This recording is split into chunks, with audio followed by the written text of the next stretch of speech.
හැමතෙම අයබෝවන්. අපි දැන් කතා කරන්න යන්නේ මේ අපේ සාමාන්‍ය පෙළ පෙරදිග සංගීතයේ විශේෂයට අදාළව තියෙන බටහිර සංගීතයේ කොටස් ගැන පුනරීක්ෂණය කරන්න. මේ පුනරීක්ෂණ මාලාවේ පළවෙනි පුනරීක්ෂණය විදිහට මම දැන් කරන්න යන්නේ බටහිර සංකේත සහ බටහිර සංගීතයේ ස්වර පිළිටන්නේ කොහොමද? සහ මේ තව ක්ලෙෆ් ගැන, නෝට්ස් ගැන ඔයකට තමයි දැන් අපි කතා කරන්න හදන්නේ. අපි සාකච්ඡා කරගෙන යන ඉස්සරහට අභ්‍යාස දෙනකොට ඒවා ඒත් එකම කරන්න නෝට් එකක් ලියා ගන්න අවශ්‍ය නම් ඒ දේවල් වීඩියෝ එක පෝස්ට් කර කර ලියා ගන්න පුළුවන්. හොඳට පාඩම අහන් ඉන්න. තව සති කිහිපයක් වල විභාගෙ තියෙන්නේ. ඒ නිසා හොඳට අහගෙන ඉන්න, හොඳට පාඩමට අහගෙන ඉන්න.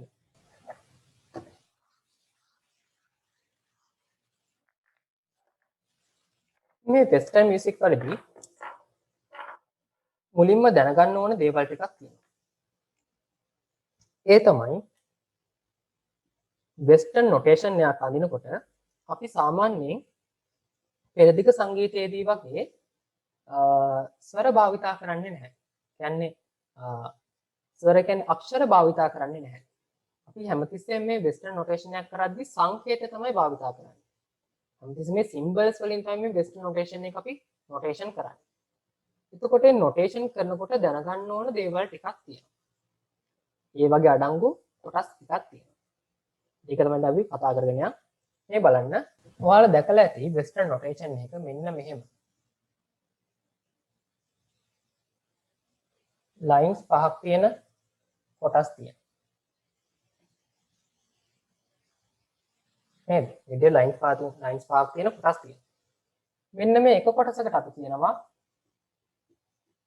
ස්ටේව් එකක්, එහෙම නැත්නම් ස්ටාෆ් එකක් කියලා. මේකට අපි කියනවා ස්ටේව් එකක්, එහෙම නැත්නම් ස්ටාෆ් එකක්. ඊට මෙහෙම ඒවා තියෙනවා. ඒ කියන්නේ ස්ටේව් දෙකක් එකට තියෙන ඒවා තියෙනවා.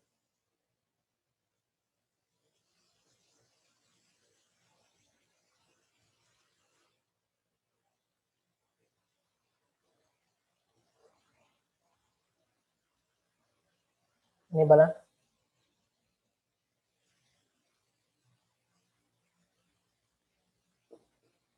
ඔය විදිහට තියෙන ඒවා තියෙනවා. මේකට කියනවා great staff කියලා. මේකට අපි කියනවා great staff කියලා. මේකට කියන්නේ stave කියලා. මේකට කියනවා great staff එහෙම නැත්නම් grand staff කියලාත් කියනවා. great staff එහෙම නැත්නම් grand staff.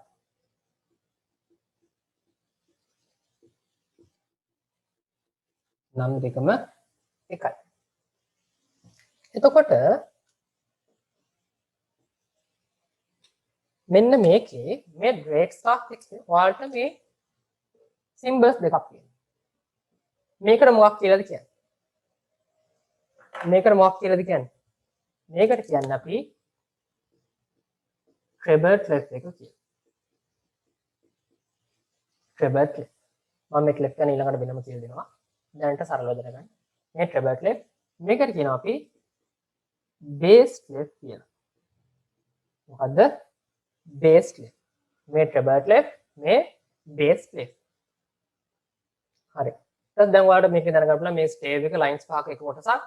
ඊට මේ විදිහට treble clef එකයි bass clef එකයි එක්ක මේ විදිහට stave දෙකක් තියෙනකොට මෙන්න මේකට අපි කියනවා great staff එහෙම නැත්නම් grand staff. හරි. ඊට පස්සේ අපි බලමු මේ clef වර්ග මොනවද කියලා.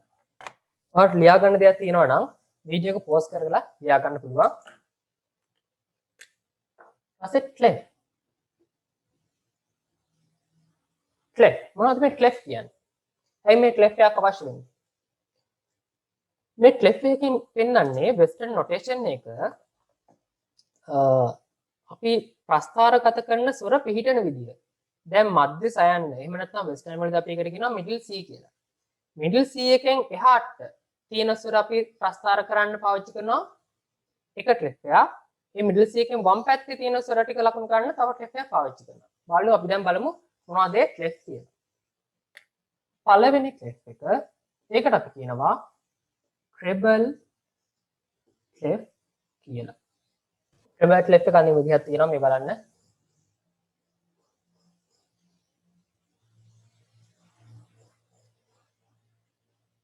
හැමතිස්සෙම right left එක පටන් ගන්න මේ second line එකේ.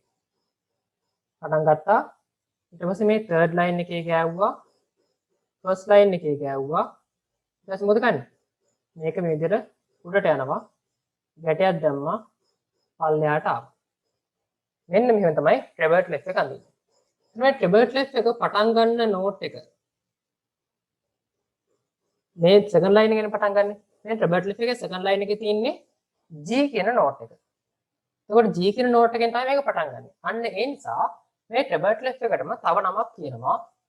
මොකක් කියලාද? G clef කියලා. මේ right left එකටම තව නමක් කියනවා G clef කියලා. ඊළඟ clef එක තමයි bass clef එක. bass clef එක. කොහොමද bass clef එක අඳින්නේ? අර විදිහටම stave එක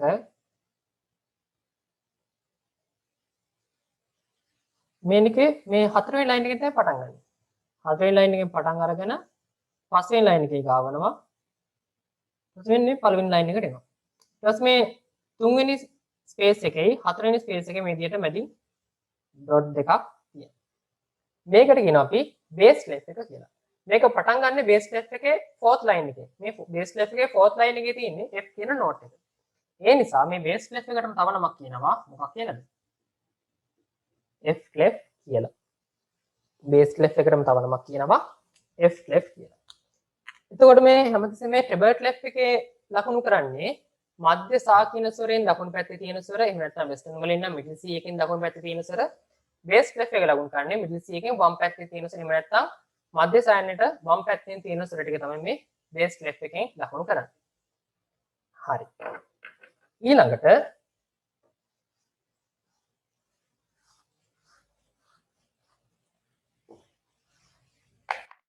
අපි දැනගන්න ඕනේ මේ treble clef එකේ bass clef එකේ ස්වර පිහිටන විදිහ කොහොමද කියලා. treble clef එකේ bass clef එකේ ස්වර පිහිටන විදිහ දැනගන්න ඕනේ. මේ බලන්න මම දැන් මෙතන grand sharp එකක් අඳිනවා.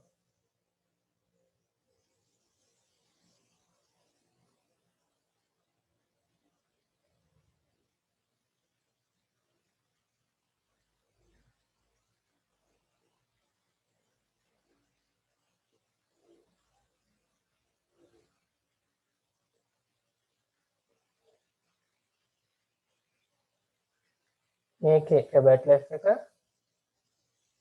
මේකේ bass clef එක. දැන් බලමු මේකේ ස්වර පිහිටන්නේ කොහොමද කියලා. මේ treble clef එකයි bass clef එකයි හරි මැදින් මම දැන් කියවන්නේ treble clef එක අඳින මධ්‍ය සායනයේ දකුණු පැත්තේ තියෙන ස්වර, bass clef එක අඳින මධ්‍ය සායනයේ වම් පැත්තේ තියෙන ස්වර. එහෙනම් මේ treble clef එකයි bass clef එකයි හරි මැද තියෙන ස්වරය මොකද්ද? මධ්‍ය සා කියන ස්වරය. western වලින් නම් ඒකට අපි කියනවා මොකක් කියලාද? middle C කියලා. මෙන්න මේක.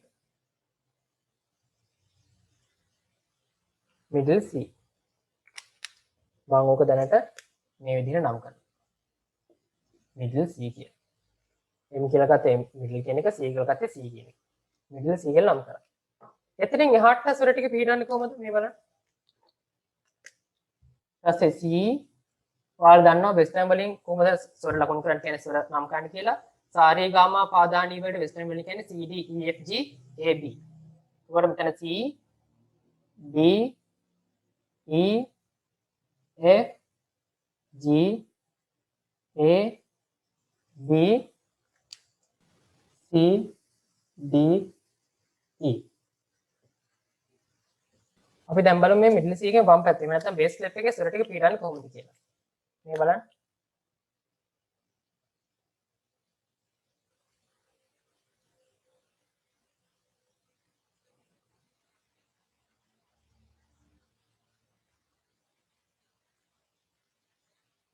මෙතන තියෙනවා G A B C D E F G A B ඊට මේ තියෙන C ඊට පස්සේ D E F G A B C D E බලන්න මේක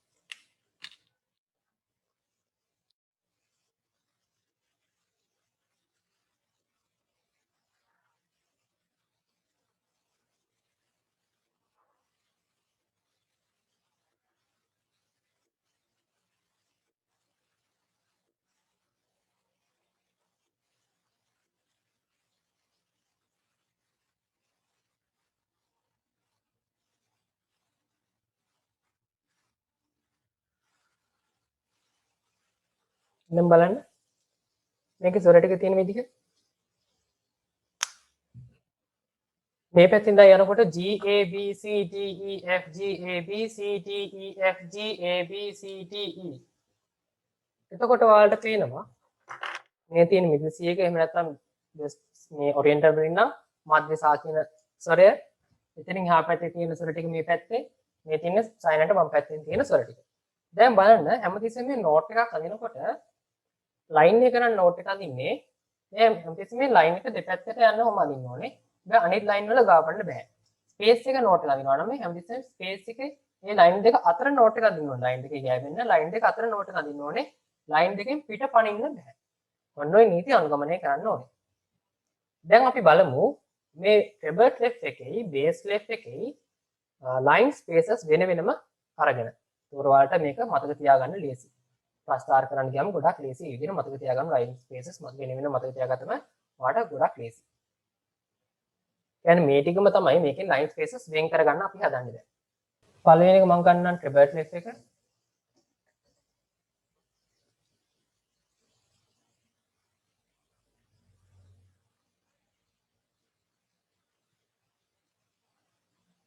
මේක ඒකේ ලයින්ස් ටික ස්පේසස් ටික ලයින්ස් මොනවද ස්පේසස් මොනවද ට්‍රෙබල් ක්ලෙෆ් එකේ ලයින්ස් තමයි E G B D F E G B D F spaces හතර තමයි F A C E lines පහක් තියෙනවා ස්පේසස් හතරක් තියෙනවා මේ පළවෙනි ලයින් එකකින් ඉඳන් තමයි උඩට ඔය ගණන් කරලා තියෙන්නේ මේ E G B D F F A C E ඔය ටික තමයි මේ දීලා තියෙන්නේ ඊළඟට බේස් ක්ලෙෆ් එක ගත්තොත්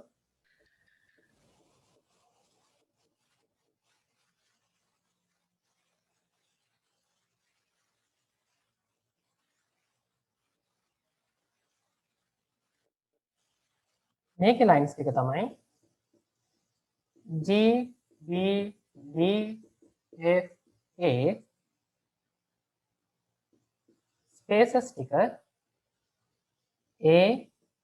C E G ලයින්ස් ටික G B D F A spaces ටික A C E G ඒ කියන්නේ මේ G B D F A A C E G ඔය විදිහට තමයි මේක නම් කරලා තියෙන්නේ එතකොට ඔයාලා කටපාඩමේ තියෙන්න ඕනේ මේවා ටේබල් ක්ලෙෆ් එකේ ලයින්ස් පහ කටපාඩමේ තියෙන්න ඕනේ බේස් මේ ටේබල් ක්ලෙෆ් එකේ ස්පේසස් කටපාඩම් තියෙන්න ඕනේ බේස් ක්ලෙෆ් එකේ ලයින්ස් ටික කටපාඩමේ තියෙන්න ඕනේ බේස් ක්ලෙෆ් එකේ ස්පේසස් ටික කටපාඩමේ තියෙන්න ඕනේ එහෙම වුණාම අපිට ඕන නොටේෂන් එකක් ඔරියන්ටල් වලට ඉඳන් වෙස්ටර්න් වලට හරවන්න හරි වෙස්ටර්න් වලින් ඉඳන් ඔරියන්ටල් වලට හරවන්න හරි ඕන දෙයක් අපිට කරන්න පුළුවන් හරි දැන් මම ඔයාලත් එක්ක අභ්‍යාස කිහිපයක් කරනවා මේ බලන්න මම මේකේ මේ PDF එකක් විදිහට ඔයාලට මේකත් මේ වීඩියෝ එකත් එක දානවා ඒක අරගෙන මේක කරන්න මේ බලන්න දැන් මේක තමයි මම අර ඉස්සෙල්ලා ඇන්දේ මේ දීලා තියෙන තමයි මම අර ඉස්සෙල්ලා ඇන්දේ හරිද ඊළඟට මේ දෙවෙනි ප්‍රශ්නේ බලන්න name these notes මේ නම් කරලා තියෙන notes ටික නම් කියන්නේ මේ ඇදලා තියෙන notes ටික නම් කරන්න කියලා කියන්නේ අපි බලමු දැන් ඔයාලා මම මේක උත්තරට කියන්න කලින් ඔයාලා ටග් ගාලා මේක වීඩියෝ එක පෝස් කරලා මේ ටික නම් කරන්න ඕනේ හරිද හරි අපි කරගෙන යන් ඉස්සරහට මේ තියෙන්නේ මොකද්ද දැන් මේ බලන්න මේ තියෙන්නේ දැන් ටේබල් ක්ලෙෆ් එකේ පළවෙනි ලයින් එක E නේ එතකොට E වලට කලින් තියෙන නෝට් එක තමයි මේ තියෙන්නේ. එතකොට ඔයාලා දන්නවා වෙස්ටර්න් වල නෝට්ස් තියෙන්නේ C D E F G A B කියලා. එතකොට E වලට කලින් නෝට් එක මොකක්ද එහෙනම්? D කියන නෝට් එක. E වලට කලින් තියෙන්නේ D නේ. ඒ නිසා මේ තියෙන්නේ D. ඊට පස්සේ මේ තියෙන treble clef එකේ second line එක. ඒතකොට ඔයාලා දන්නවා දැන් treble clef එකේ lines එක E G B D F. එතන මේ මොකද්ද? G. ඊට පස්සේ මේ තියෙන්නේ fourth line එක. E G B D F කියන්නේ D කියන නෝට් එක තමයි මේ තියෙන්නේ. ඊට පස්සේ මේ තියෙන්නේ මොකද්ද? දැන් lines passing line එක මොකද treble clef එකේ? F කියන line එක. ඒතකොට E G B D F ඊට පස්සේ තියෙන ස්පේස් එකේ තියෙනවා G ඊළඟට එන මේ line එක මොකද්ද? A. මේ තියෙන්නේ A කියන නෝට් එක. ඊට පස්සේ මේක treble clef එකේ තුන්වෙනි line එක B කියන නෝට් එක. මේ මොකද්ද? දැන් මේකේ මෙහෙම ගත්තොත්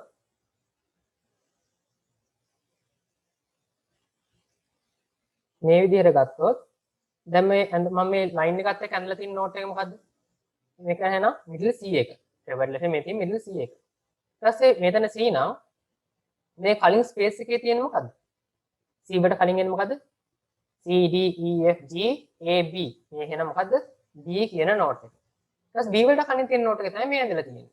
කළු පාටි. B වලට කලින් තියෙන නෝට් එක මොකද්ද? A. මේ තියෙන්නේ A කියන නෝට් එක. ඒක මෙතන පෙරදිග වලින් නම් මන්ත්‍ර 10 කියන සුරේ තමයි මේ තියෙන්නේ. A B C D E ඔය විදිහට තමයි ඉස්සරහට යන්නේ. එතකොට මේකේ මේ තියෙන සුරේ මොකද්ද? මේ තියෙන්නේ middle C. ඊට පස්සේ මේ තියෙන්නේ මොකද්ද? මේ තියෙන්නේ F එකට පස්සේ තියෙන සුරේ. E G B D F කියන treble clef එකේ lines පහ F එකට පස්සේ තියෙන නෝට් එක තමයි මේ තියෙන්නේ. F එකට පස්සේ එන්නේ මොකද්ද? G කියන නෝට් එක. ඔරියන්ටල් වලින් නම් මේක උච්ච පා කියන ස්වරය. මේ තියෙන්නේ G කියන නෝට් එක. ඊට පස්සේ අපිට තුන්වෙනි ප්‍රශ්නෙන් කියනවා name these notes. මේ ඇඳලා තියෙන notes ටික නම් කරන්න කියලා කියනවා. ඇඳලා තියෙන notes ටික නම් කරන්න කියලා කියනවා. දැන් බලන්න දැන් මේකේ දීලා තියෙන base clef එකේ. base clef එකේ notes නම් කරන්න දැන් තියෙනවා. base clef එකේ තුන්වෙනි space එක. base clef එකේ spaces හතර මොනවද? A C E G. එහෙනම් තුන්වෙනි space එක මොකද්ද? E. හතරවෙනි space එක G. ඊට පස්වෙනි line එක මොකද්ද? base clef එකේ G B D F A. මේ තියෙන්නේ A කියන note එක. මේ මොකද්ද? මේ තියෙන්නේ ledger line එක note එකක් හදලා තියෙන්නේ. ඒක දැන් පස්වෙනි line එකේ තියෙන්නේ මොකද්ද? A කියන note එක. G B D F A නේ. ඊට පස්සේ A වලට පස්සේ note එකක් එනවනේ. මේ විදිහට.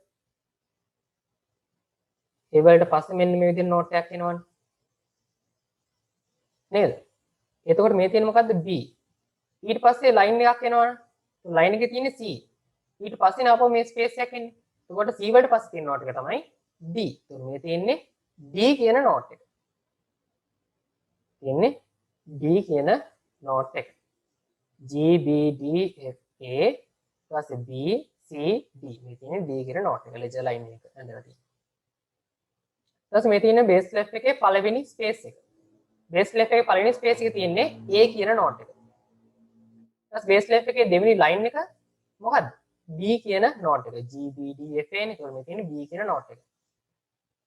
ඊට පස්සේ බේස් clef එකේ මේ නෝට් එක මොකද්ද? දැන් බේස් clef එකේ පළවෙනි ලයින් එක G. G වලට කලින් ස්පේස් එක මොකද්ද? F.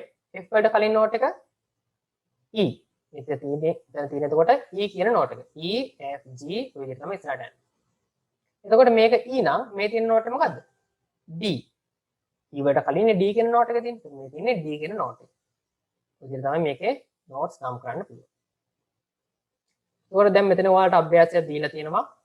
Place these notes on treble clef. Make two of them on ledger lines. කියන්නේ මෙතන notes එක ඇඳලා කැමති ස්වර දෙකක් ledger lines වල අඳින්න කියලා තියෙනවා. ledger lines වල ඇඳින නැතත් මේ ටික ඔයාලට අඳින්න පුළුවන්. දැන් අපි බලමු මේ ටික කොහොමද තියෙන්නේ කියලා. A කියන note එක උතන තියෙන base මේ treble clef එකේ. දෙවෙනි ස්පේස් එක. මෙන්න මෙතන තමයි මේක තියෙන්නේ. G කෙනෙක් උතන තියෙන්නේ treble clef එකේ දෙවෙනි ලයින් එක. මෙන්න මේ විදිහට. C කෙනෙක් උතන තියෙන treble clef එකේ තුන්වෙනි ස්පේස් එක. එහෙම නැත්නම් middle C එක අඳින්න පුළුවන් උතනින්. මේ බලන්න.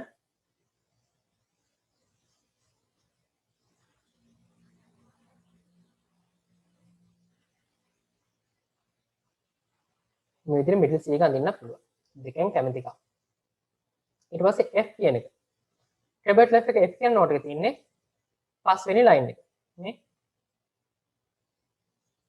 ඊට පස්සේ E කියන කොතන තියෙන්නේ? ට්‍රෙබල් ලෙෆ්ට් එකේ හතරවෙනි ස්පේස් එකේ FACE. ඊට පස්සේ ට්‍රෙබල් ලෙෆ්ට් එකේ B කියන නෝට් එක කොතන තියෙන්නේ? EGB තුන්වෙනි ලයින් එක. ඔන්න ඔය විදිහට තමයි මේ ටික තියෙන්නේ. හරිද? තේරුණාද? ඊළඟට අපි බලමු මේ බේස් ලෙෆ්ට් එකේ කොහොමද නෝට්ස් ටික කියනන්නේ කියලා. බේස් ලෙෆ්ට් එකේ G කියන නෝට් එක කොතන තියෙන්නේ? බේස් ලෙෆ්ට් එකේ පළවෙනිම ලයින් එක. GBDFA නේ. එහෙනම් බේස් ලෙෆ්ට් එකේ පළවෙනි ලයින් එක තමයි G. C කියන නෝට් එක තියෙන්නේ දෙවෙනි ස්පේස් එකේ. බේස් ලෙෆ්ට් එකේ ස්පේසස් අතර මොනවද? ACEG. එහෙනම් දෙවෙනි ස්පේස් එක තමයි C කියන නෝට් එක තියෙන්නේ. D කියන එක තියෙන්නේ තුන්වෙනි ලයින් එකේ. GBDFA නේ. ඒකෝ තුන්වෙනි ලයින් එකේ තමයි මේ D කියන නෝට් එක තියෙන්නේ. ඊළඟට ආපහු A කියන නෝට් එක තියෙන කොතනද? බේස් ලෙෆ්ට් එකේ පළවෙනි ස්පේස් එක. මෙන්න මේ විදිහට. B කියන නෝට් එක තියෙන්නේ දෙවෙනි ලයින් එක. F කියන නෝට් එක තියෙන්නේ හතරවෙනි ලයින් එක. මෙන්න මේ විදිහට තමයි line spaces ට්‍රෙබල් ලෙෆ්ට් එකේ සහ බේස් ලෙෆ්ට් එකේ තියෙන්නේ. දැන් මේකේ මේ two of them on ledger lines කියලා තියෙනවනේ. දැන් මෙතන එක ledger line එක ඇඳලා තියෙනවා. මේකේ තව කැමති එකක් ඔයාලට ledger line එක අඳින්න පුළුවන්. මම අඳිනවා මේක මේ A කියන එක අඳින්න පුළුවන්. දැන් මෙතන EGBDF ඊට පස්සේ G A මේ බලන්න.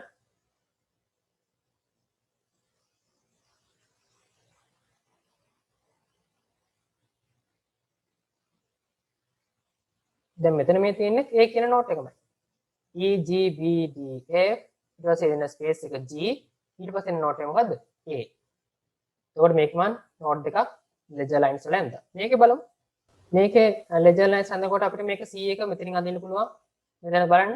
GBDFA ඊට පස්සේ B C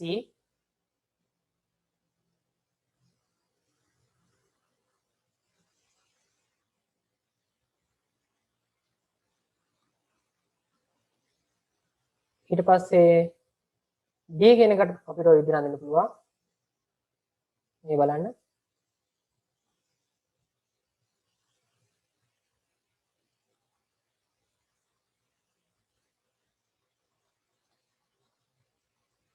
ඔන්න ඔය විදිහට බේස් ලෙෆ්ට් එකේ ledger lines දෙක අපිට නෝට් එකක් අඳින්න පුළුවන්. හරි. දැන් මේ ඇන්දේ අපි ට්‍රෙබල් ලෙෆ්ට් එකේ බේස් ලෙෆ්ට් එකේ notes ගැන අවබෝධය තමයි දැන් මේ අභ්‍යාසය මගින් පරීක්ෂා කරේ. හරි. මම දැන් හිතනවා ඔයාලට මේකෙන් හොඳ අවබෝධයක් එන්නද කියලා මේ ට්‍රෙබල් ලෙෆ්ට් එකේ බේස් ලෙෆ්ට් එකේ ස්වර පිහිටන විදිහ. හරි. එහෙනම් අපි දැනට මේ පාඩමෙන් මම මෙතන නවත්තනවා. අපි ඊළඟට තවත් පාඩමකින් හම්බෙමු. හැමෝටම ආයුබෝවන්.